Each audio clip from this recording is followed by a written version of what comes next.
Gentlemen, I'm going to talk about the recent Russian attack which they have faced from the ISI in Moscow. As per my information, I think about 130 to 150 people have died, it's sad, and hundreds injured, and some of the attackers have been caught. They were brought on TV, and one could see that these people have been taught some lesson and they were looking demoralized. But when they went about killing these people, the innocent people, they weren't demoralized, they were demons.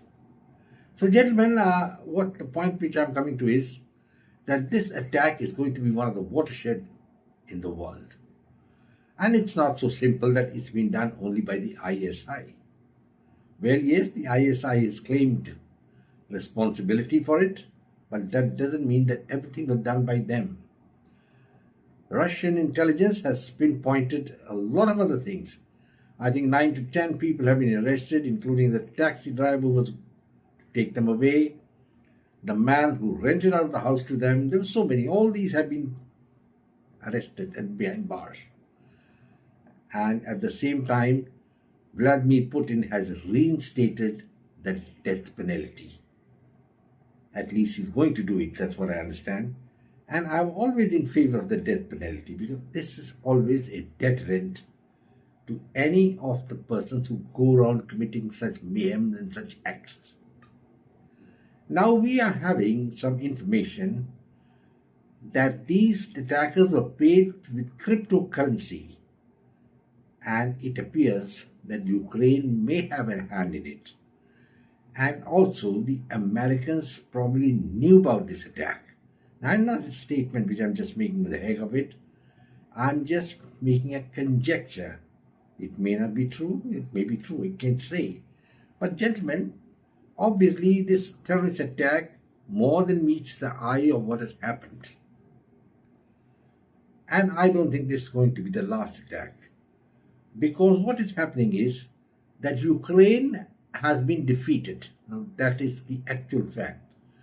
And Joe Biden himself doesn't know what the hell is happening. And the Republicans are tightening the screws of the supply line of weapons and from America to Ukraine. So in other words, the Russians are in the ascendant, and most likely I think it will be a victory for them. So to stop that victory, there was this devious probably plan. ISI was incorporated into it by Ukrainians and maybe some others, I can't say. And that is what happened. And then this mayhem took place. Now, Russia also has to pull up its socks, I mean, in the sense, you can't run with the hare and hunt with the hound. You can't say Hamas, we support it and their action, there should be a two-state solution, there should be a ceasefire. You can't say, keep on talking like that, because Hamas, ISI, Al-Qaeda, it's the same thing. They're the brothers, blood brothers. They keep joining and fighting everybody. And even the monarchies of Saudi Arabia and UAE and the rulers of Dubai and then the king of Jordan all better beware, because if Hamas wins the war against Israel, I'm afraid, I'm very sorry to say, that the days of these societies, these monarchies and the rulers will be at stake. I know what's going to happen. So everybody has to be on their guard, because I support them. I support the monarchy like Prince Salman is doing a great job there, and look at the way the UAE has progressed. I think it's much better than even America, and there's such a lot of freedom. It's a wonderful place. I've been there so many times, and I love to go there again. So that is really what matters. But all that will be at stake if the ISI is allowed to prevail in the guise of Hamas. I know what's going to happen, because the Americans have put up a resolution calling for a ceasefire, and the International Court of Justice is also normally runs the way the Americans tell it to run. They say, Bob, say this, do that, they'll do it. They said, declare Vladimir Putin as an international terrorist, they declared it.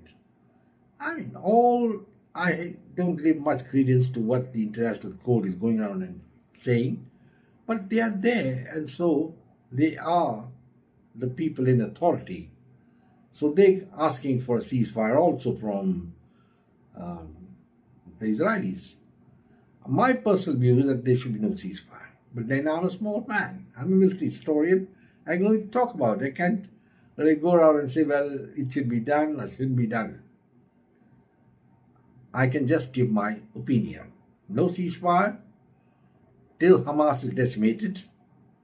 Otherwise, you continue having so many more incidents like in Russia. And maybe this time only 130, 150 people died. Next time it will be 400. So these countries have to bear. And there are some countries in Eastern Europe who have an intrinsic hatred of Russia, like Poland, where 99% of the population is anti-Russia. Now, why should they be? It beats my imagination. And to talk of what happened in 43 or 44 or years back, I think is the wrong way to go about looking at things. So Russia has called Poland as the mirror of Europe. So if the mirror is there, the hatred for Russia. And mind you, the whole aim is to suppress Russia. That's how NATO was expanded by Bill Clinton, despite the assurances which he had given to Yeltsin. He didn't follow those assurances, he forgot about them. And this small country like Estonia, Latvia, and all that were incorporated into NATO. Poland is a part of NATO. But I don't think these people have realized that NATO cannot win any war with Russia. That is the reason, I think that could be one of the reasons where they must have had a deal with these Islamic organizations to try and attack Russia from inside. There is a very, very distinct possibility, and this is something which India also should beware of. For that matter, any country should be beware of. So we must be very, very alert against this sort of Islamic militancy which can set the flame for the Third World War. The Americans, I think, now are really at the end of the tether. They don't know what the hell they're talking. Now, I can understand, recently there was a statement by the American State Department, in their daily briefing, in which they came out in support of Kejriwal. I was really surprised. How come America is so interested in Kejriwal now, a man who's a criminal, who's facing charges of corruption and money laundering? And then they were also supporting Panu, that Guru Patwant Singh Panu, a small rat, who just can't do anything, but supporting him and building him up. And now they've arrested some Indian from Hungary, and they want to extradite him to America to put on trial for an attempt to kill Panu. It's all a very heavy thing. The Russians must beware of what's happening. That's the crucial point I will repeat. And that is the thing comes that Russia will have to fight NATO until and unless Donald Trump comes back to power.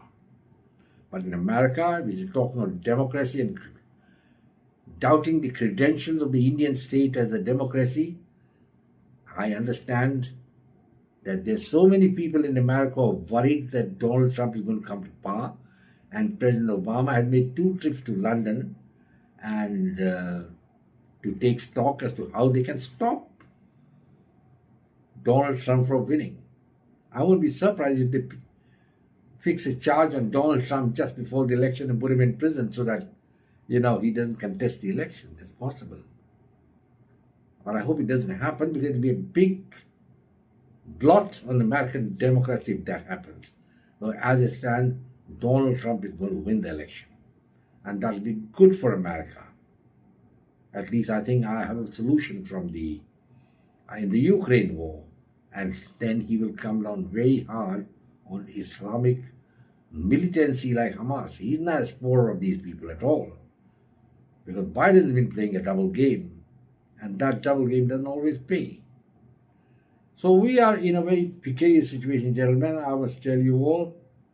And the world in a very fluid situation. So much to talk of. Russia, of course, has had to pay a terrible price, but they have to do better now in future.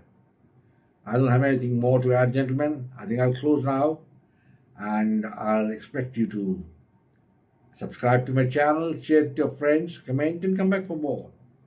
In the meanwhile, I'll say goodbye and God bless. Thank you.